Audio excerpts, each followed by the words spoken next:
So fellas, most MMA fans would conclude that UFC 300 is probably the greatest, or at least one of the greatest cards of all time, not only from the moments that came from the card, but also from how stacked the card was from top to bottom. I mean, there were so many former champions, so I'm going to try and theoretically see what would happen if the UFC 300 card was to be made in 2025. So essentially match every fight for the 2025 equivalent if it was to be made this year, because obviously the sport has changed massively in just, the past 12 months. So what if UFC 300 was in 2025? And we'll start off with the first fight, which obviously on UFC 300 in 2024 was Deiveson Figueiredo versus Cody Garbrandt. And to summarize this matchup, it's the former bantamweight champion, obviously, in Cody Garbrandt versus a hyped newcomer to the bantamweight division from the flyweight division in Deiveson Figueiredo. And a fight that I think would be relevant nowadays to kind of match this fight would be Sakura versus Dominick Cruz. I mean, if you just compare, first of all, Dominick Cruz and Cody Garbrandt, there's a lot of comparisons, not only for the fact that they've fought each other before, but they're both former champions in the bantamweight division. They're both washed up. They're both from a very similar era. They're both unranked but big names. So I feel like Cody Garbrandt and Dominick Cruz, you can kind of, just replace them with each other, and there's not much of a difference. And then I'm also going to do Sakura and Deiveson Figueiredo. They're both flyweight stars moving up. Obviously, Figueiredo was a former flyweight champion in the UFC.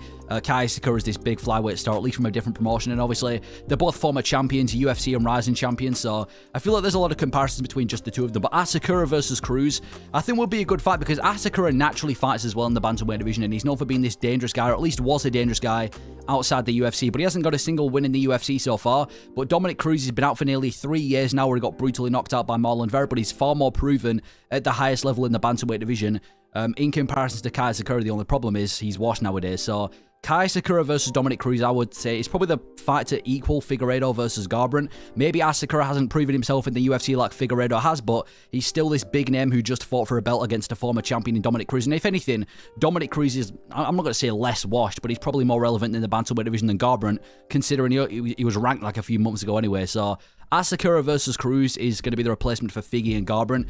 And then the next fight on the card was Jim Miller versus Bobby Green. You've got Jim Miller, who just had to be there. He's on every UFC, every 100 UFC pay-per-views, versus the dangerous, fun, but not elite lightweight in Bobby Green, is how I'd basically summarize him. Now, Jim Miller, he took a beating in that fight with Bobby Green, but came back recently, got a good finish over Damon Jackson.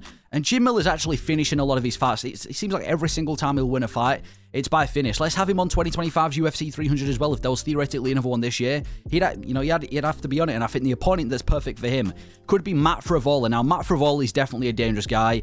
He had so many good finishes in the UFC so far. Kind of like a kill or be killed fighter, but he is coming off 2 brutal knockout stoppages where Benoit said that he's put him to sleep at UFC 295, and he recently got brutally knocked out in an even worse fashion by Fares-Ziam. So even though a lot of people might look at this and think it's a mismatch, you're just trying to kill Jim Miller, Frevola's in probably the worst state of his career so far, and he's also got a bit of a questionable chin. And Jim Miller, on top of that, I mean, he's got a good submission game, and he's also can crack on the feet. I know he's doing it against low-level opponents, but he's still got, crack on the feet. We're more experienced than Matt Frevola, so I would do Matt Frevola versus Jim Miller as a replacement for Jim Miller versus Bobby Green. I feel like that's probably the perfect opponent. We're not giving Jim Miller somebody in the top 15. We're not even giving him one of the best or most dangerous unranked lightweights we've got. Like, we're not doing a Jim Miller versus Yoel Alvarez or a Jim Miller versus Fares-Ziam. We're giving Jim Miller Matt Frevola. I feel like this fight would be good on paper because it's going to be a banger.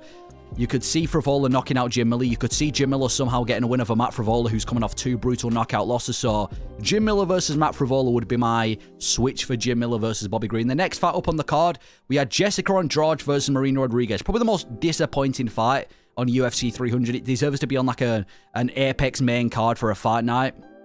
So the switch around I do for this, I mean, to summarize it, it's a random strawweight contender versus a random strawweight contender.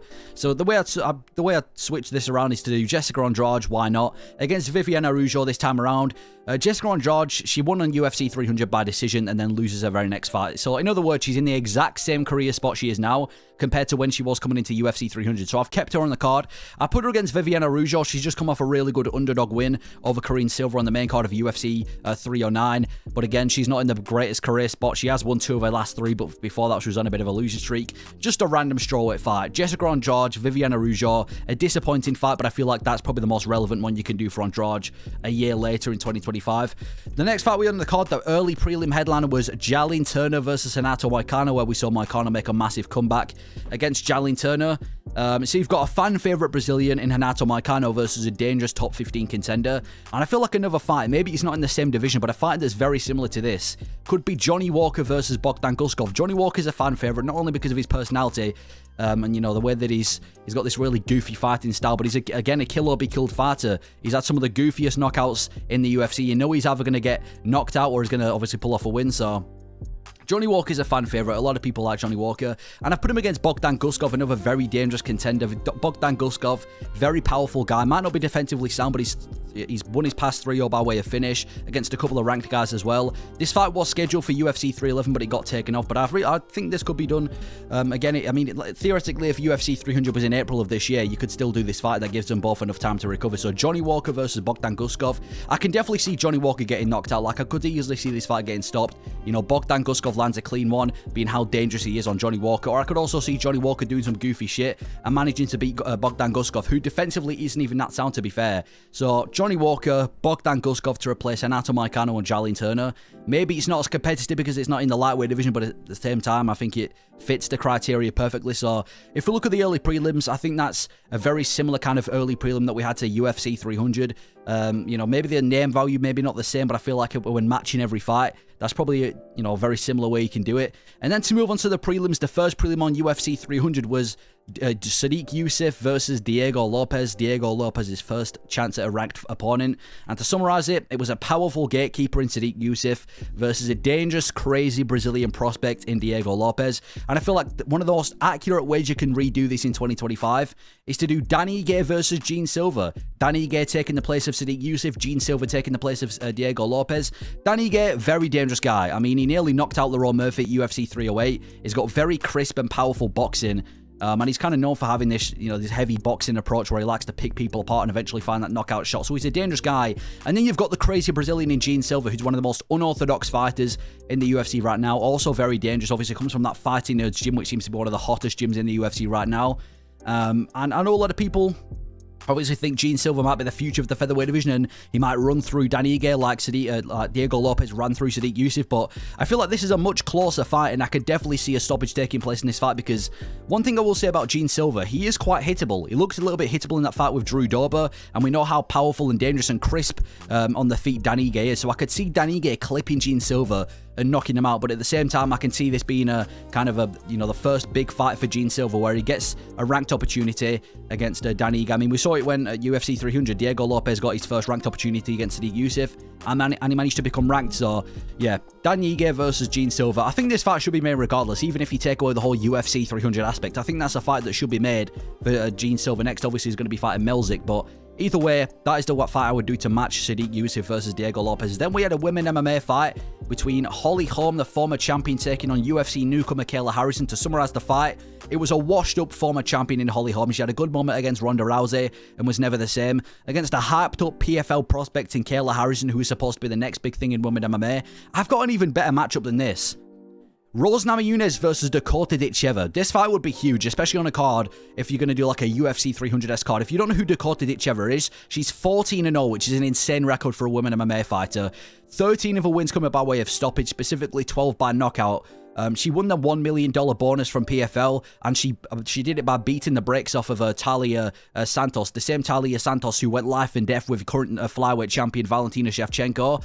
Dakota Ditcheva, in my opinion, is one of the best women MMA fighters in the world, regardless of if she's in the UFC or not. And then obviously you've got Rose Namajunas, former champion, but now she's in a bit of a tough career spot. She's lost 3 of her last 5, and even the 2 wins she got were kind of meh wins. You know, beating Amanda Ribas, as we've just seen recently, isn't as impressive, and Tracy Cortez taking her to a decision. Again, you're supposed to do that anyway, so Namajunas versus Ditcheva, I think, would be a huge fight. Again, like I said before, a lot of people think that Dakota Ditcheva could have a very competitive fight and even possibly beat Valentina Shevchenko nowadays. She's probably the best women MMA fighter outside of the UFC right now. So to see her make a UFC stamp, a UFC debut against a former champion in Rose Namajunas, who is a little bit washed up, I think will be a perfect fight to kind of match Kayla Harrison and Holly Holm. Kayla Harrison might have a more grappling approach, Dakota Ditcheva might have a more striking approach, but if anything, that's probably going to be more entertaining for the fans. The next fight on the card, we had Aljamain Sterling moving up to the featherweight division to fight Calvin Kattar. Now, I couldn't find a kind of a similar fighter to Aljamain Sterling in the sense that it's a former champion moving up, but I think a fight that could be very similar to a former bantamweight champion versus a boxing heavy top 10 gatekeeper. could be Henry Cejudo versus Rob Font. Cejudo versus Rob Font, I think, could be quite similar. I mean, Cejudo and Sterling, there are similarities between them. Not only have they fought each other before, but they're both former bantamweight champions. Obviously, Cejudo won the belt and then dipped, and obviously Sterling had his title reign a couple of years ago. They both lost to the best at the time. Cejudo losing to the likes of, obviously, Sterling when he was a champion, and Merab, who's now arguably the greatest bantamweight of all time, and then Sterling getting knocked out by O'Malley. So I think Cejudo and Sterling, they would be quite in it. Well, I mean, Cejudo now and Sterling a year ago are in quite similar career spots. And then you've got Rob Font and Calvin Kattar, who I'd say are very similar fighters as well. Top 10 gatekeepers with a boxing style. They're never going to become a contender, but at the same time, they kind of stop people from coming in the top 10. We saw it with Calvin Kattar when he beat Giga Chikadze. We saw it recently when Rob Font beat Kyler Phillips. And they both lose the majority of the fights against top opponents, but every now and then they will pick up a win, which is them just simply gatekeeping the division. So, yeah, Henry Cejudo versus Rob Font. I know they're both booked on the same card. Rob Font's against Dominick Cruz and Cejudo's against Song Yadong, but if we're trying to make this fight as kind of accurate as possible, Cejudo versus Rob Font at UFC 300, and I think it would go a very similar way to Sterling versus Kattar. We saw Aljamain Sterling maul Calvin Kattar. I'm pretty certain that Cejudo's going to, or would do the same thing to Rob Font. So Cejudo versus Rob Font would be my replacement for Sterling versus Kattar. And then the next fight up on the card, we had the prelim headliner, Yuri Prochazka taking on Alexander Rakic, and Rakic just come back to the UFC. My description of this fight would be a fun and dangerous contender in Yuri Prochazka versus a technical contender. Still a good striker, but a technical contender in Alexander Rakic. And I'm going to go out on there and do Cyril Gane versus Sergey Pavlovich. I was originally going to do Cyril Gane versus Curtis Blades, but I'm like, that fight on paper doesn't look good as Yuri and Rakic. So I brought in Big Pavlovich for this fight. And this has been one of my dream fights. A couple of years ago, Cyril Gane versus Sergey Pavlovich might have been one of my top 3 dream fights in the UFC.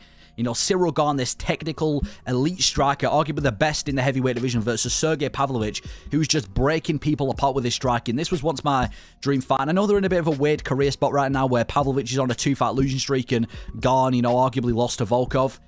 But so were Yuri and Rakic at the time of fighting. Yuri had just been knocked out by Pera. Rakic had been out for over a year after he got injured by Jan Blachowicz as well. And the fight was really good as well. We saw a really fun fight between Yuri and Rakic. Amazing fight for UFC 300. And I feel like Cyril Gane and Pavlovich would be that same kind of fight. Like I said, you've got a technical striker in Cyril Gane who tends to break people down, and he's usually the elite striker.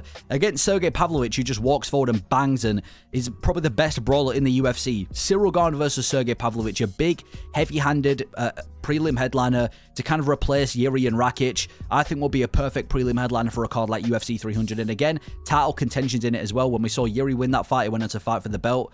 So maybe we can see Cyril Gane get a fight with Tom Aspinall or John Jones if he was to win this fight. So if we have an overview of the prelims, we can see that again, we've got some solid prelims there. And I'd arguably say that some of these prelims are better than even the UFC 300's prelims, despite being very similar to them. So those would be my prelims if I had to kind of match them to exactly what they were at UFC 300. And then for the main card of UFC 300, we started the main card with quite a disappointing fight. Bo Nickal taking on Cody Brundage. Now, not disappointing in the sense that I didn't like the fight at all, or I thought Bo Nickal had a boring performance, but more so that he shouldn't have been on the main card. So we had a big prospect versus essentially what was a free win to build that said prospect in Bo Nickal. Well, I've got a better fight that kind of fits that criteria. Mauricio Hufe versus Alexander Hernandez. You got another fighting nerds on the card with Mauricio Hufe, another way to promote the gym, and he's a big prospect in the UFC. Absolutely murked Jamie Mullarkey at UFC 301, and then in his most recent fight, beat the brakes off James Lontop for 3 rounds straight at UFC 309, and they're very similar as well, because Mauricio Hufe just fought on the main card of a John Jones fight in one of his first UFC fights. Bo Nickal did the same thing at UFC 285, where he fought on the main card of a John Jones card on one of his first fights, and obviously got the submission of a Jamie Pickett as well. So Mauricio Hufe versus Hernandez, I'd say, is probably a more new and improved version of Nickal and Brundage. I feel like fans would probably appreciate that fight more, because you don't have to watch Bo Nickal taking down Cody Brundage and looking for the submission until he inevitably gets it. Instead, you're going to get a fun striking matchup between a really fun and, again, similar to Gene Silva, unorthodox striker in Mauricio Hufe versus a pretty solid kickboxer in himself in Alexander Hernandez. Not by no means elite, but could still put up a good fight. So Mauricio Hufe versus Hernandez, I think, will be a really good fight to build Mauricio Hufe against another fun guy on UFC 300 if we were to replace it, but kind of fight match Bo Nickal versus Cody Brundage. The next fight on the card we had was Charles Olivera versus Arman Tsarukyan. A lot of people said this was the fight they were looking forward to the most. The best summary of this fight is a former defending champion and a fan favourite in Charles Olivera versus an upcoming contender in Arman Tsarukyan. At the time, obviously, he was an upcoming contender. I feel like a way we could kind of match that in 2024 could be, or 2025, could be Kamaru Usman versus Jack Della Maddalena. This would be a very similar fight in terms of the career stages between Usman and Maddalena, and obviously Olivera and Sarukian, because at the time, well, obviously, we had Olivera, who was the defending champion, loses his belt to Islam, and then he fights Arman Sarukian, who was like the next big guy at the time, who was coming in, a big prospect. And Usman was in a very similar position, loses his belt to Leon Edwards, and obviously has that close fight with Chimaev, and then now Jack Della Maddalena is that said up-and-coming contender in the welterweight division. So I feel like Usman versus Maddalena would be a very similar kind of storyline to Olivera versus Sarukian, the old kind of champion. I know Usman's a lot more washed than Olivera, but it's still kind of like the old champion taking on the new contender, because obviously you got one of the greatest welterweights of all time in Kamaru Usman versus this new guy on the block who's just tearing up the welterweight division. He's been out for quite some time, but when he did compete, he absolutely murked Gilbert Burns and obviously this dangerous striking contender. And it goes back to the Olivera situation. Olivera is the champion, gets submitted by Makhachev, and then he faces the next big contender in Arman Sarukian. So I feel like Usman versus Maddalena, I think it'll just be a great fight as well, because Maddalena's got really good defensive grappling. He showed it in the Gilbert Burns fight. Even when he was in bad positions, he looked super confident, and he obviously stayed out of danger. And he's a complete beast on the feet. And Usman, again, being one of the greatest welterweights of all time, hasn't won a fight since 2021. And maybe we can kind of see how good he is now against a guy who's maybe not champion material just yet, but still an up-and-coming contender who obviously has future champion material. So that would be my fights match for Olivera versus Sarukian. The next fight on the card we had, well, a fight that quite possibly gave us the greatest moment of 2024. Justin Gaethje versus Max Holloway for the BMF belt, where you had an exciting boxer moving to 155 with Max Holloway against one of 155's most entertaining fighters, probably the most entertaining fighter in the UFC in Justin Gaethje. There's no point taking Holloway away. Let's do Dustin Poirier versus Max Holloway number 3 for the BMF belt for potentially Dustin Poirier's last fight. We have seen this fight twice before. We saw it back in 2012 in the featherweight division. We saw them rematch on short notice in 2019. But if there's ever going to be a time that this trilogy is going to make sense, it's going to be now. Dustin Poirier said that he wants one last dance, and he's been open to a fight with Max Holloway. And for Dustin Poirier's last fight, I don't think there's a better fight for it than on a card like UFC 300 if we were to make it again, against somebody like Max Holloway. Max Holloway was absolutely dominating Justin Gaethje the entire fight before the big knockout, obviously. And then obviously got the massive knockout at UFC 300. And maybe the same was to happen in this fight, but I don't think it would. I can't see Max Holloway going out there and absolutely dominating Dustin Poirier like he did with Justin Gaethje. But Dustin Poirier is arguably the best boxer in the 155 division. He's outstruck Max Holloway before. This would be, in my opinion, a much more competitive fight than Gaethje versus Holloway. But if anything, I think that makes it better. The fact that Holloway is not just going out there and piecing up Poirier like he did with Justin Gaethje. The fact that it's a lot more close nowadays. You know, you've got a powerful but technical guy and dangerous guy in Dustin Poirier versus a fairly powerful, I know people like to call Holloway pillow fist, but from his last couple of bouts, fairly powerful guy, but mainly a technical and elite striker in Max Holloway. I think this will be a really good fight for Dustin Poirier's last fight. So Dustin Poirier versus Max Holloway number 3 for the BMF belt, the last fight of Dustin Poirier's career on UFC 300. And again, I actually think this is better than Gaethje versus Holloway. And then we had the co-main event, which was a women MMA fight, but it wasn't that bad of a fight. We had Zhang Weili versus Yang Xiaonan, which is the women MMA champion versus the rightful contender. And I think that probably the best way you can do that in 2025 would be Juliana Pena versus Kayla Harrison. I know there's going to be people out there that are crying at the fact that Juliana Pena would be on a card like UFC 300. She deserves to be nowhere near it, but this is mainly for the fact that Kayla Harrison is getting the title shot. And I feel like these guys would go at it. We saw with Zhang Weili, and I know people watch women MMA not really for the press conferences, but for the fight, if that's what you want to say. But Zhang Weili, she's not really a trash talker. There's a lot of language barriers going into that fight.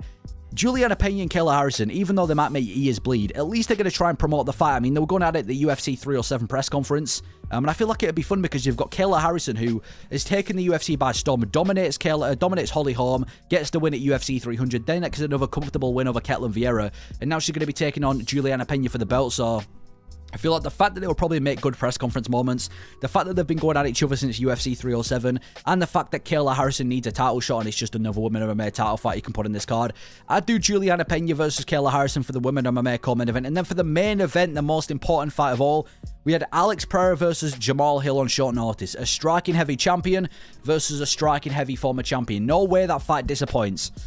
The replacement that I would do in 2025, after looking at all the champions right now, would probably be Ilia Topuria versus Alexander Volkanovski number 2.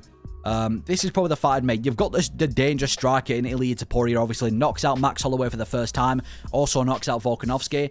But if anything, this just makes it more compelling because I'd say that Alexander Volkanovski and Jamal Hill, yes, they're both former champions, but I'd say Volkanovski is definitely a much more impressive former champion than Jamal Hill. If anything, Hill's probably one of the worst champions we've had in the modern era.